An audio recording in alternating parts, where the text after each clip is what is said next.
Glory be to the Father, and to the Son, and to the Holy Spirit, one true God forever. Amen. വളരെ പരിശുദ്ധമായ ഒരു ദിനത്തിൽ ഈ സഭയിൽ സേവനമനുഷ്ഠിച്ച് ശുശ്രൂഷിച്ച്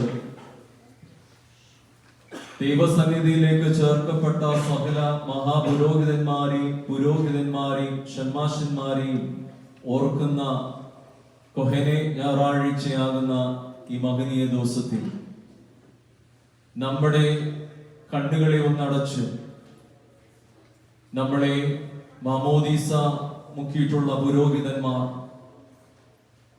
നമ്മുടെ വിവാഹം നിർവഹിച്ച ആശീർവദിച്ച പുരോഹിതൻ, നമ്മുടെ കുമ്പസാരങ്ങളെ കേട്ട പുരോഹിതൻ, നമ്മുടെ രോഗാവസ്ഥയിൽ നമ്മുടെ തലയിൽ പിടിച്ച് പ്രാർത്ഥിച്ച പുരോഹിതന്മാർ, ജീവിതത്തിന്റെ തളർന്ന പ്രയാസ നിമിഷങ്ങളിൽ പ്രചോദന വാക്കുകൾ നൽകി പ്രാർത്ഥിച്ച് ആ പ്രയാസങ്ങളിൽ നിന്ന് ഉയർത്തിയ നമ്മുടെ പുരോഹിതന്മാരെ ഒന്ന് ഓർത്ത് അവർക്കായി ദൈവത്തെ സ്തോത്രം ചെയ്യാൻ നമുക്ക് കഴിയണം.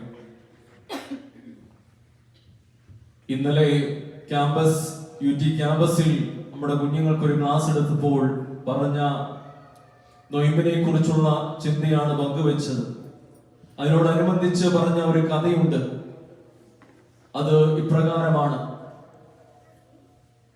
ഒരു ശിഷ്യൻ തന്റെ ഗുരുവിനോട് ചോദിക്കുന്നു, ഗുരു, ഈ നൊയിമ്പിന്റെ കാലഘട്ടങ്ങളിലും ആത്മീയത നഷ്ടപ്പെടുത്താതെ എങ്ങനെ അങ്ങ് ജീവിക്കുന്നു? ഈ കാലഘട്ടത്തിൽ പാപങ്ങൾ കടന്നു വരാതെ അങ്ങ് എങ്ങനെയാണ് ജീവിക്കുന്നതെന്ന് ശിഷ്യൻ ഗുരുവിനോട് ചോദിച്ചപ്പോൾ ഗുരു ഉത്തരം പറഞ്ഞു, എനിക്ക് അനേകം മൃഗങ്ങളെയും പക്ഷികളെയും ട്രെയിൻ ചെയ്ത് എടുക്കാനായിട്ടുണ്ട്. I have to train many animals and birds in my life. അപ്പോൾ ഈ ശിഷ്യൻ ചോദിച്ചു, എങ്ങനെയാണ് ഗുരു, എന്താണ് അങ്ങ് ഉദ്ദേശിക്കുന്നത്? അപ്പോൾ പറയുകയാണ്, 2 പരുന്തുകളെ എനിക്ക് പരിശീലിപ്പിക്കുവാനുണ്ട്, 2 വവ്വാലുകളെ എനിക്ക് പരിശീലിപ്പിക്കുവാനുണ്ട്, 2 കഴുകനെ എനിക്ക് പരിശീലിപ്പിക്കുവാനുണ്ട്, 2 കുതിരകളെ എനിക്ക് ട്രെയിൻ ചെയ്തെടുക്കണം, 1 പാമ്പും 1 സിംഹത്തെയും എനിക്ക് ട്രെയിൻ ചെയ്യാനുണ്ട്.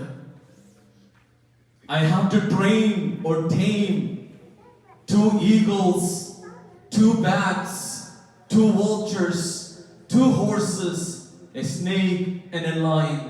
And when I do that, I am able to stay on the track that I've been called to. അപ്പോൾ ഈ ഡിസൈപ്പിൾ ചോദിക്കുന്നു, അതിന്റെ അർത്ഥം എന്താണെന്ന് എനിക്ക് മനസ്സിലാകുന്നില്ലല്ലോ ഗുരു. അപ്പോൾ ഗുരു പറയുകയാണ്, ഈ 2 പരുന്തുകൾ എന്ന് പറയുന്നത് എന്റെ 2 കണ്ണുകളാണ്. പരുന്തുകൾക്ക് വളരെ വിശാലമായി കാണുവാനുള്ള പ്രത്യേക കഴിവുണ്ട്. They have a very sharp eyesight and they have exceptional vision. ആയതിനാൽ എന്റെ ശ്രദ്ധ മാറിപ്പോകാതെ, പാപത്തിൽ വീണു പോകാതെ എന്റെ 2 കണ്ണുകളെ ഞാൻ എപ്പോഴും ട്രെയിൻ ചെയ്തുകൊണ്ടിരിക്കുകയാണ്. 2 വവ്വാലുകൾ, ബാറ്റ്സിന്റെ പ്രത്യേകത എന്ന് പറയുന്നത് they have very exceptional hearing. അതുകൊണ്ട് ഇത് എന്റെ 2 കാതുകളാണ് ഞാൻ ട്രെയിൻ ചെയ്യുന്നത്. കേൾക്കണ്ടാത്തതിനെ കേൾക്കാതിരിക്കാൻ, കേൾക്കേണ്ടത് കേൾക്കുവാൻ മാത്രമാണ് ഞാൻ എന്റെ കാതുകളെ പരിശീലിപ്പിക്കുന്നത്. 2 കഴുകനെ എനിക്ക് പരിശീലിപ്പിക്കുവാനുണ്ട്. Vultures, they have wide wingspan. വളരെ ഉയരത്തിൽ പറന്ന് കയറുവാൻ സാധിക്കുന്ന ഒരു പക്ഷിയാണ് vulture, കഴുകൻ. അതെന്റെ കരങ്ങളാണ്, 2 കരങ്ങൾ. എന്റെ കരങ്ങൾ പാപത്തിൽ വീണ പോകാതെ കാത്തു സൂക്ഷിക്കേണ്ടതായിട്ടുള്ള ഉത്തരവാദിത്വം എന്റേതാണ്. എങ്കിൽ മാത്രമേ എനിക്ക് വിശുദ്ധിയിൽ ജീവിക്കുവാൻ കഴിയുള്ളൂ. കുതിരകൾ എനിക്ക് രണ്ടുണ്ട്. കുതിര എന്ന് പറയുന്ന മൃഗം വളരെ വേഗതയുള്ള ഒരു ഫാസ്റ്റ് ആനിമലാണ്, ഹോഴ്സ്. അതെന്റെ കാലുകളാണ്. എന്റെ കാലുകൾ പാപത്തിലേക്ക് കുതിച്ചു ചാടാതെ അതിനെ നിയന്ത്രിക്കേണ്ടത് എന്റെ ആവശ്യമാണ്. പാമ്പ് വളരെ പോയിസണസ് ആണ്. ആ പാമ്പ് മറ്റൊന്നുമല്ല, എന്റെ നാവാണ്. That is my tongue. ഇരുതല മൂർച്ചയുള്ള വാളാണ് എന്റെ നാവെന്ന് വചനം ഓർമ്മിപ്പിക്കുന്നു. ആ നാവിനെ കാത്തു സൂക്ഷിക്കേണ്ടത് എന്റെ ദൗത്യമാണ്. പിന്നെ ഒരു സിംഹമുണ്ട്. The lion is the king of the jungle and he controls everything. അത് മറ്റൊന്നുമല്ല, എന്റെ ഹൃദയമാണ്. ഹൃദയവിശുദ്ധിയുള്ളവർ ഭാഗ്യവാന്മാർ. എന്തുകൊണ്ടെന്നാൽ അവർ ദൈവത്തെ കാണും. എനിക്ക് എന്റെ ദൈവത്തെ കാണണമെങ്കിൽ ശിഷ്യനോട് പറയുന്നു, എന്റെ ഹൃദയം വിശുദ്ധിയുള്ളതായി തീരണം. പ്രിയപ്പെട്ടവരെ, ആരാണ് പുരോഹിതൻ? 5 ചിന്തകളാണ് എന്റെ മനസ്സിൽ വരുന്നത്. അത് പെട്ടെന്ന് നിങ്ങളോട് പങ്കുവെക്കാം. ആരാണ് പുരോഹിതൻ? Who is a priest? As I mentioned, today we remember all the departed priests who served the Holy Church. ഒന്നാമതായി പുരോഹിതൻ എന്ന് പറയുന്നത് വിളിക്കപ്പെട്ടവനാണ്. He who is called by God. മോശയെ യഹോവയായി ദൈവം വിളിച്ചു. മോശ മടിച്ചു നിന്നു. അതിന്റെ കാരണം അവൻ വിക്കനായ ഒരു മനുഷ്യനായിരുന്നു. സംസാരിക്കുവാൻ വലിയ പ്രാവീണ്യമുള്ള മനുഷ്യനല്ലായിരുന്നു മോശ. പക്ഷേ മോശയുടെ ആ അവസ്ഥയെ കണ്ടുകൊണ്ട് യഹോവ വിളിച്ചു. ഇസ്രായേൽ ജനത്തെ നയിക്കുവാൻ വേണ്ടി വിളിക്കപ്പെട്ടവനാണ് പുരോഹിതനെന്ന് നമ്മൾ തിരിച്ചറിയണം. ശിഷ്യന്മാരെ, അപ്രാപ്തരായ മീൻപിടുത്തക്കാരായ ചില ശിഷ്യന്മാരെ യേശു വിളിച്ചു. He didn't look at their abilities, he looked at their availability to serve him and the mission of the church. അതുകൊണ്ട് ഓരോ പുരോഹിതന്മാരിലും മാനുഷികമായ ചില കുറവുകൾ ഉണ്ടെങ്കിൽ പോലും അവർ യഹോവയാൽ വിളിക്കപ്പെട്ടവനാണ് എന്ന് തിരിച്ചറിയണം. He is called by God. രണ്ടാമതായി പുരോഹിതൻ എന്ന് പറയുന്നത് നിയോഗിക്കപ്പെട്ടവനാണ്. Appointed by Christ to look over the flock, to watch over the sacraments.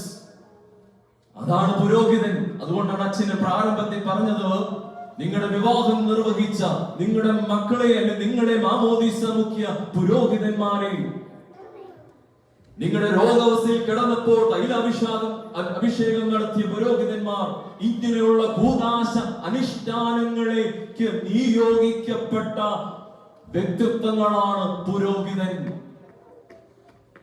മൂന്നാമതായി പുരോഹിതൻ എന്ന് പറയുന്നത് ശുദ്ധീകരിക്കപ്പെട്ടവനാണ്, നിർമ്മലീകരിക്കപ്പെട്ടവനാണ് ഒരു പുരോഹിതൻ.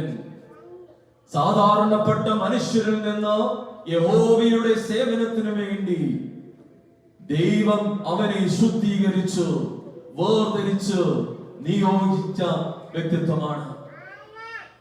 പല പഴയ നിയമത്തിലൊക്കെ നമ്മൾ കാണാറുണ്ട്, ഹിയർ ഐ ആം എന്ന് പറയുന്ന ഒരു പദമുണ്ട്. യഹോവയുടെ ശബ്ദം കേട്ട് hear I am a servant of yours. കന്യക മറിയാമും അപ്രകാരം പറഞ്ഞു, ഇതാ ഞാൻ നിന്റെ ദാസി, നിന്റെ ഹിതം പോലെ ഭവിക്കട്ടെ. The priest is called to നിർമ്മലീകരിക്കപ്പെട്ടവനാണ് എന്ന് പറയുമ്പോൾ അവനെ ശുദ്ധീകരിച്ച് ഈ ലോകത്തിന്റെ പാപത്തിൽ നിന്ന് അതിനെ അതിജീവിക്കുവാനും അതിൽ ദൈവത്തിൽ ശരണപ്പെട്ട് ജീവിക്കുന്ന മനുഷ്യനാണ് ഒരു പുരോഹിതൻ. അവൻ നിരന്തരമായി, നിങ്ങൾ കാണുന്നില്ല, ആരുമില്ലാത്ത സമയങ്ങളിൽ ഭവനങ്ങളിലോ ദേവാലയത്തിലോ പ്രത്യേകിച്ച് ഈ വിശുദ്ധമായ മദ്ബഹായുടെ മുൻപിൽ മുട്ടുകുത്തി പ്രാർത്ഥിക്കുന്നതാണ്. അവന് വേണ്ടിയല്ല, പിന്നെയോ തന്നെ ഏൽപ്പിച്ച ജനത്തിന് വേണ്ടി നിരന്തരം പ്രാർത്ഥിക്കുന്ന മനുഷ്യനാണ് നിർമ്മലീകരിക്കപ്പെട്ട പുരോഹിതൻ. പരിശുദ്ധ പരമന തിരുമേനിയുടെ അനുഭവങ്ങൾ നമ്മൾ വായിച്ചിട്ടുണ്ട്. എന്താണ്? നിശബ്ദതയുടെ നിറവിൽ എല്ലാവരും മയങ്ങുമ്പോൾ മയങ്ങാതെ വിശുദ്ധമായ മദ്ബഹായുടെ പടികളിൽ മുട്ടുകുത്തി നിരന്തരമായി കണ്ണുനീരോട് പ്രാർത്ഥിച്ച മനുഷ്യന്റെ മധ്യസ്ഥതയാണ് ആ പരിശുദ്ധന്റെ സഭയിലെ അംഗങ്ങളും സഭയെ സേവിക്കുന്ന പുരോഹിതന്മാർ എങ്ങനെയായിരിക്കണം? നിർമ്മലീകരിക്കപ്പെട്ടവനായിരിക്കണം, ശുദ്ധീകരിക്കപ്പെട്ടവനായിരിക്കണം. 4, ഒരു പുരോഹിതൻ എന്ന് പറയുന്നത് ഐക്യപ്പെട്ടവനാണ്. Send fourth. അതുകൊണ്ട് അച്ഛൻ പറഞ്ഞത് അവനെ പറഞ്ഞയക്കുന്നത് എന്തിനു വേണ്ടിയാണ്? അവന്റെ സുഖ സൗകര്യങ്ങൾക്ക് വേണ്ടിയല്ല, പിന്നെയോ ഞാൻ നിന്നെ അയക്കുന്നു, നീ പോയി രോഗികളെ സൗഖ്യപ്പെടുത്തുകയും അശുദ്ധാത്മാക്കളെ പുറത്തിടുകയും അങ്ങനെ പ്രസംഗിക്കുകയും പഠിപ്പിക്കുക എന്നുള്ള ഒരു വലിയ ദൗത്യമാണ് ഏൽപ്പിച്ചിരിക്കുന്നത്. ശിഷ്യന്മാരോട് ഉദ്ധിതനായ ക്രിസ്തു പറയുന്നുണ്ട്, ലോക അവസാനത്തോളം ഞാൻ നിങ്ങളുടെ കൂടെയുണ്ട്, പോകുകയും. Send forth. ഐക്യപ്പെട്ടവനാണ്. Oftentimes the priests have to compromise their own comfort for sacrifices and for the growth and of the holy church and the members. അതുകൊണ്ട് ഐക്യപ്പെട്ടവനാണ്. 5ാമതായി ഒരു പുരോഹിതൻ ഉത്തരവാദിത്തപ്പെട്ടവനാണ്. A person who is responsible. തന്നെ ഏൽപ്പിച്ചിരിക്കുന്ന ദൗത്യത്തിന് കണക്ക് പറയേണ്ടവനാണ് പുരോഹിതൻ. സാധാരണ ജനങ്ങളെക്കാളും കൂടുതലായി താലന്തുകൾ, കൂടുതലായിട്ടുള്ള ചുമതലകൾ ഏൽപ്പിച്ചതിനാൽ യഹോവയുടെ സന്നിധിയിൽ കണക്ക് പറയേണ്ടവനാണ് പുരോഹിതൻ. അങ്ങനെ ഏൽപ്പിച്ച ഉത്തരവാദിത്തം വിശ്വസ്തയോടെ നിർവഹിക്കുമ്പോൾ ആ വിളിക്ക് യോഗ്യമായിട്ട് ജീവിക്കുവാൻ കഴിയും. ഇവിടെ പറയുന്നുണ്ട് വിശുദ്ധ മത്തായിയുടെ സുവിശേഷം 16-ാം അധ്യായത്തിന്റെ 19-ാം വാക്യത്തിൽ, I will give you the keys of the kingdom of heaven, and whatever you bind on earth will be bound in heaven, and whatever you loose on earth shall be loosed in heaven. സ്വർഗരാജ്യത്തിന്റെ താക്കോലുകളെ ഏൽപ്പിച്ചവരാണ് പുരോഹിതന്മാർ. ആ താക്കോൽ സ്വർഗരാജ്യത്തിലേക്ക് സഭാമക്കളെ ആകർഷിക്കുവാനാണ്. ആ പറുദീസയിലേക്ക് എത്തിക്കുന്ന ഉത്തരവാദിത്തം പുരോഹിതന്മാർക്കാണ്. അതുകൊണ്ട് ഈ ഭൂമിയിൽ കെട്ടുന്നതെല്ലാം സ്വർഗത്തിൽ കെട്ടപ്പെട്ടതായിരിക്കും, ഈ ഭൂമിയിൽ അഴിക്കുന്നതെല്ലാം സ്വർഗത്തിൽ അഴിക്കപ്പെട്ടതായിരിക്കും. ആ വലിയ ഉത്തരവാദിത്തത്തിന്റെ ഉടമസ്ഥയാണ് പുരോഹിതൻ. A priest is one who is called, വിളിക്കപ്പെട്ടവൻ. A priest is one who is appointed over his flock, നിയോഗിക്കപ്പെട്ടവൻ. A priest is one who is purified, നിർമ്മലീകരിക്കപ്പെട്ടവൻ. A priest is one who is sent forth, അയക്കപ്പെട്ടവൻ. And finally, a priest is one who is responsible with his talents, ഉത്തരവാദിത്തപ്പെട്ടവൻ. The story I mentioned in the beginning, the guru said, the teacher said to his disciple, I have to tame and train all these animals and birds on a daily basis if I want to remain faithful and live a holy life and a righteous life in the eyes of God by taking care of the eagles and the bats, vultures, horses, snake and the lion. May we all pray for our priests, whether they're departed or still living, that they may carry out God's mission in a pious and holy manner. Let us pray particularly for all the departed clergy.